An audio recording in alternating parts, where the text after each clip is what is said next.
Welcome to Dean Smiles, episode 14, graduation grins, and I'm going to throw in there with gratitude because that definitely came from it.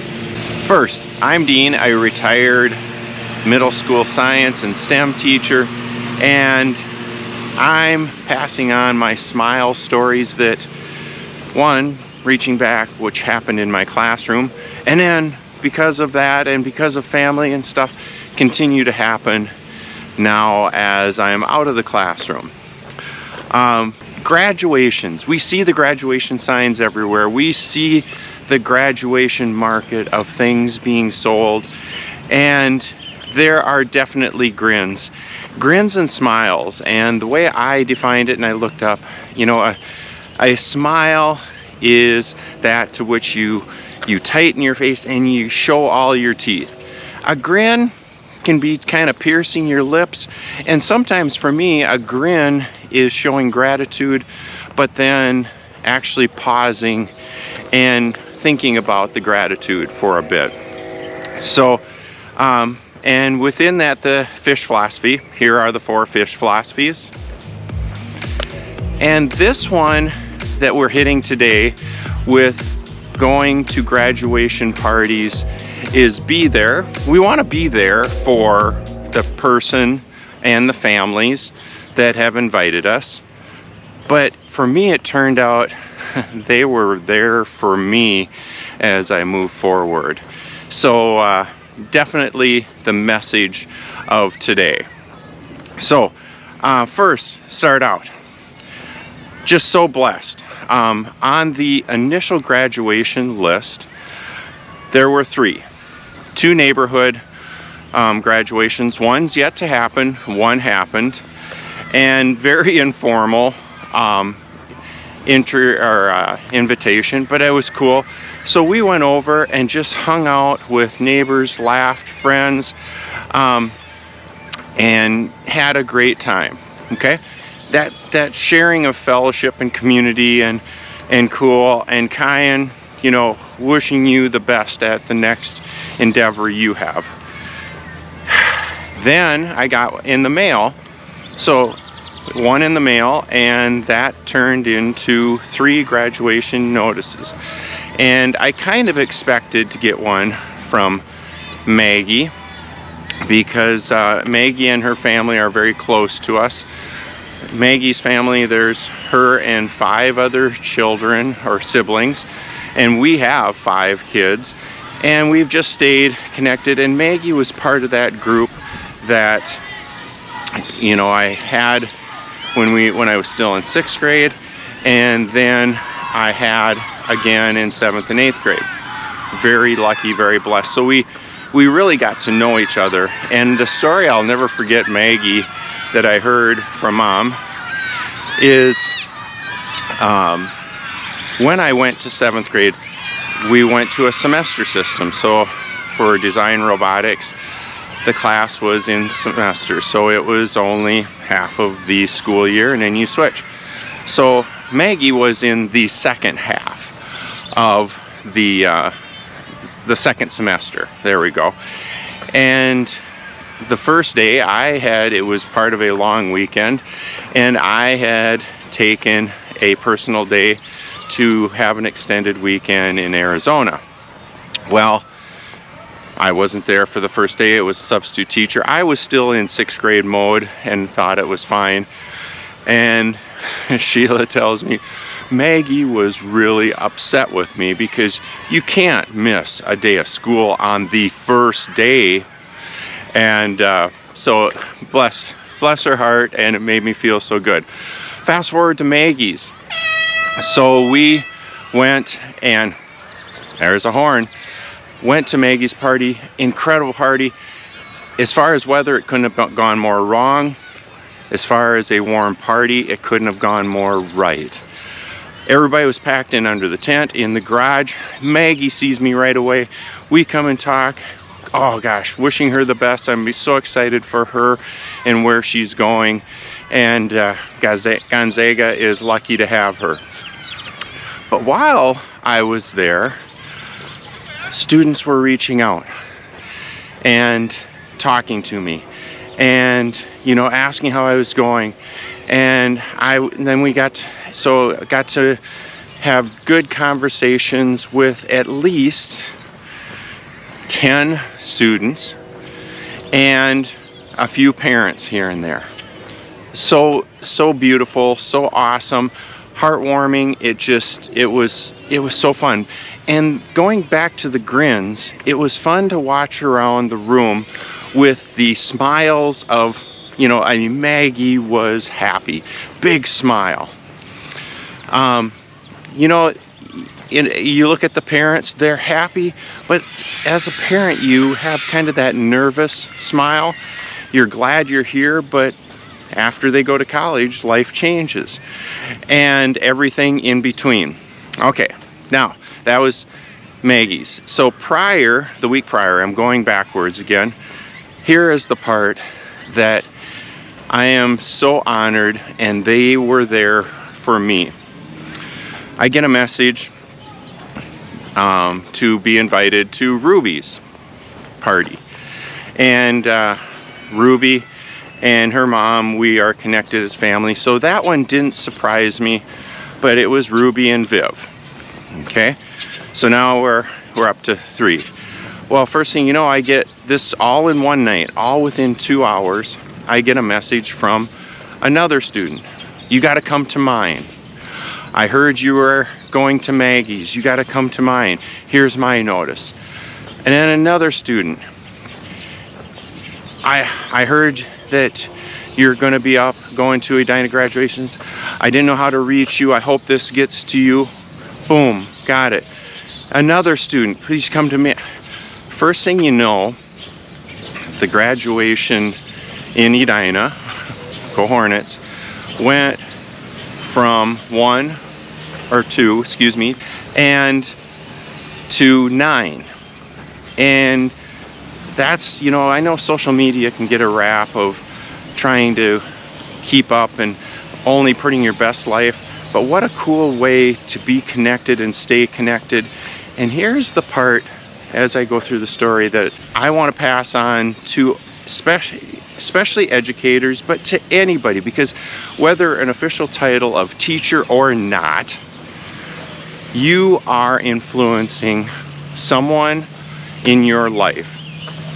And in teaching, I so encourage elementary and middle school teachers, because high school teachers, they get to rake in, high school teachers, Griggs, they get to rake in all the hard work of getting them there, and they have the last relationships with the students.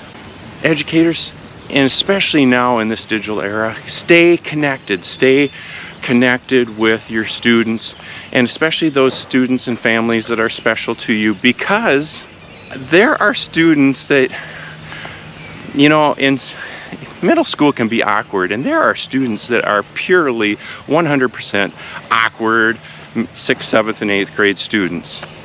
And then to see them later, and it's like, wow, you're adulting, you did it. And to be able to, especially in the classroom, to laugh together at the weird, quirky things that we both did, that they thought about me and I thought about them, but they're adulting now. Okay, I'm going to sidestep here a little bit. I'm going to tell a story about Darian. I think I've said it in previous episodes. My mantra is, and this was easy when I was still in school, is I wish you the best. I'd say my goodbyes, and I learned to say my goodbyes to the students, not the last week of school, but the week before, when we were getting our finals, getting our big projects in, so I could reach the largest audience, so I could genuinely say goodbye, thank you, I wish you the best. Here's my thing. I want you, don't be a stranger. I want to hear what's going on. And this was when I was in 6th grade. In 7th, 8th grade, I want to hear what's going on in 9th, 10th, 11th, 12th. I want to hear what's going on in 13th grade and beyond. And I really believed in that, and I'm so fortunate to stay in contact with a lot of students. Well, here's where it comes full circle in education. Darian. Okay, Dare, here we go. Darian in 6th grade just about every time, at the top of her lungs, she would enter the room, "Dare Bear's in the house." And I was just like, "Darian, please, please." And she was loud, she was in your face. She had so much energy. We were a 6-9 school. She would stick her head in 7th grade, 8th grade, 9th grade. Not quite as much energy in 9th grade, but still. And if you asked me in middle school that who is one student that you doubt you would stay connected with, it was Darian. Fast forward, she graduates when the seniors had their last day, and then she came back and was talking to teachers in our building. She stopped in and she literally said, "Mr. Hall, I want to thank you. I am, much of what I am today is because of you." And there was a toned down Darian, and it really, really caught me by surprise. Fast forward, we were at a happy hour. Yes, teachers do happy hour. Darian was the worker. We worked and we talked to her, and she was so excited to see me. I was excited to see her. She finished college in 3.5 years, working for a very good paper company. We've stayed connected, and a 1.5 years ago she stopped to see me in my last fall in school, and she is doing so well, and she is growing into a beautiful human being. And believe it or not, she's kind of quiet now. I would have never seen that coming if we hadn't stayed together and connected. So Darian, there it is. Wish you the best in Idaho. Okay, continuing on. It was tidal wave of grad parties. Ruby, Viv, it was, Ruby's been close to our family. It's so neat to see what she's doing, and I'm excited for her. Viv, the quick version of Viv was kind of like Darian in 6th grade. 7th grade, she kind of throttled back a little bit, and you could tell something was going on, and she had some life experiences, health life experiences that were not terminal, but needed attention. And it changed her energy. And the last time I saw Viv in middle school, she was very reserved. The complete opposite she was in 6th grade. Got to see her at her grad party. Her eyes lit up. She was so excited to see me. She just had that energy, and I am so happy for her and wish her the best down the road. Went to Emmett's party. Family parties are so cool because you can just hang out and camp out, and then just keep hang out, camp out, and then just keep grazing at the food table, which was very good. Emmett is a cool kid. He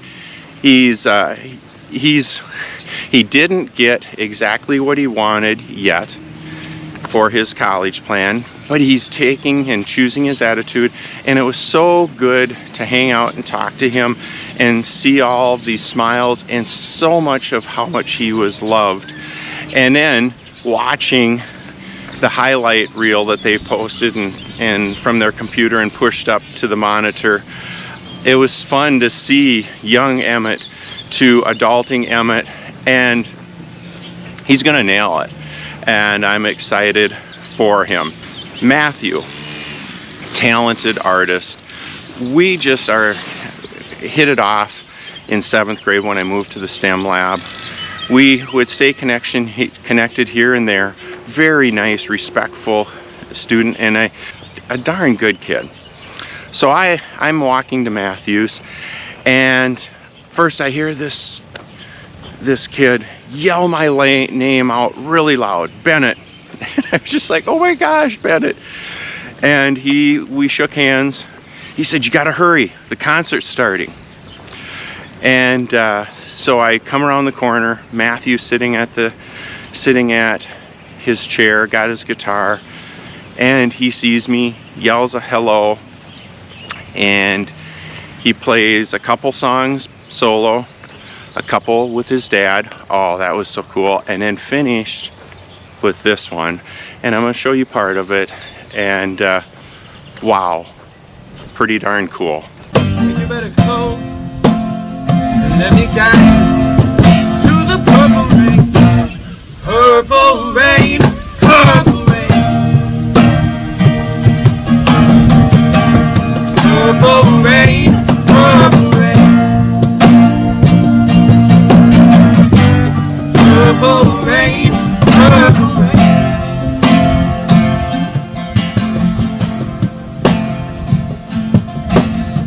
I only wanna see you in the purple rain. Yes, the whole song was amazing, and he is so down to earth. He was such a grounded kid in this day of putting yourself out there. He wanted to give something back at his grad party, and this was his way. And wishing him the best at the U. So there's the grad parties. Now, where I started, the gratitude. Who got more? The student that I went there, or me? Definitely me. And thank you for watching. Thank you if you've made it this far. I so appreciate the journey. And remember, you are an educator of some sort to someone out there. And their life gets busy, as maybe yours slows down a little bit, so you have to reach out and be a part of their life, because just because they don't reach out doesn't mean they don't care, because they do. Next week we have big news. Oh, I've got 2 weeks of episodes and I got to sort through. Today was a big day, and yeah, you'll have to wait for that one. Till next time, keep smiling and have a great day.